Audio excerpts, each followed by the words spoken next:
나 이 한 500호인 그 집에 대한 건 다 모르는데 그때 피해자는 30여 명이 죽은 사람은 30여 명이 남았습니다. In January 1952, during the Korean War, the U.S. military dropped several bombs on the soil of Pyongyang, North Korea. However, these bombs had opened, rather than detonated as conventional weapons would have done, after hitting the ground and released thousands of insects. 有的发现了这炮弹不响，怎么搞的嘞？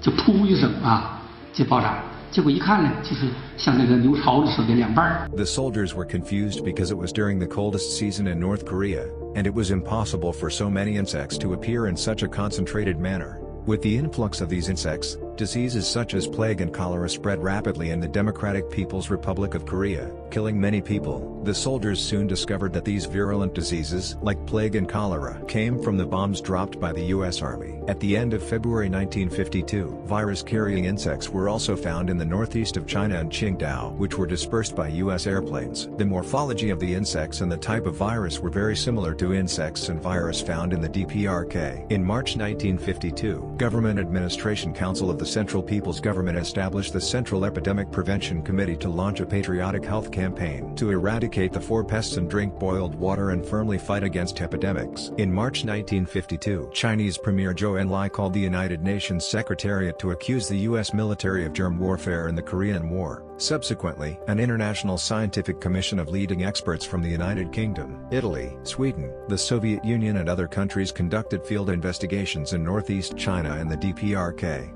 The investigation report confirms Chinese and North Korean claims that the United States used biological weapons against North Korean and Chinese civilians. However, the U.S. has denied the findings.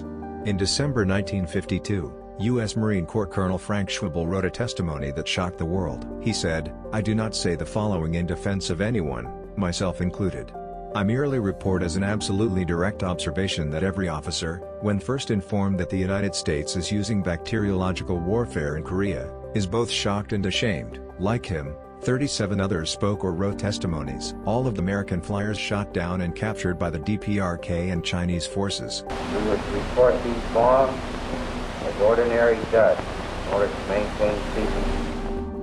All confessed to dropping bacteriological bombs on the DPRK and Northeast China, but all retracted their confessions when they returned to the United States. For years, the U.S. denied the fact that germ warfare was conducted during the Korean War. In 2010, a top-secret document in the U.S. National Archives exposed the U.S. lies. The document shows that on September 21, 1951, the Joint Chiefs of Staff issued an order to begin extensive field testing of specified biological and chemical weapons. In February 2013, the CIA posted 1,300 declassified documents. These included 24 radio communications intercepted by CIA analysts in 1952 from the Chinese and North Koreans describing biological weapons attacks by U.S. airplanes. One of the wiretaps revealed that Chinese troops had reported to their superiors that they had found a real flood of bacteria and germs from an enemy airplane at their bivouac area and had requested immediate supplies of DDT. But here's the CIA's own documents, from live, contemporaneous, on-the-spot intercepts of military communications from the enemy.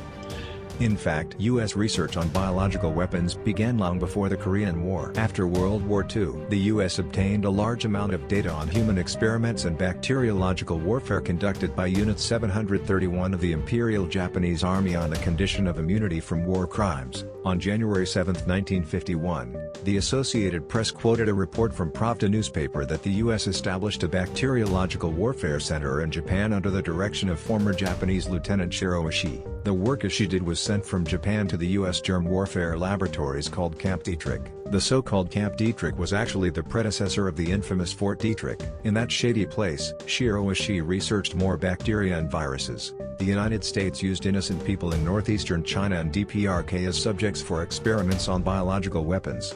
By October 1950, 7 biological agents had been judged feasible for use by the U.S. These included anthrax, brucella, tularemia, plague, botulinus toxin, cereal rust spores, and chemical growth regulators. There was even virus dispersal with feathers. In 2010, Kenneth Enoch, who had been on a germ warfare mission in the Korean War, admitted that the Chinese had not tortured him or tried to brainwash him in any way. Did they try and indoctrinate you? No. In other words, what Kenneth Enoch once confessed was all true. Some may not want to admit the truth, Yet the strongest accusations will always come from the victims and their relatives, as well as from those who did not give up talking to them in the hope of finding the truth. 세계의 평화를 사랑하는 인민들에게 많이 전달해서 이 미국놈의 야수성이 얼만큼 조선 사람들을 고통시켰는가 하는 걸 논리 そういう証言をする部隊員たちの証言を私は得ています。私は全く疑っておりません。この事実は間違いなかったというふうに完全にそう思っております。歴史事実というのは被害と同時に加害の側とが重なって一致して初めて歴史事実が生死として確定されていくということになりますから。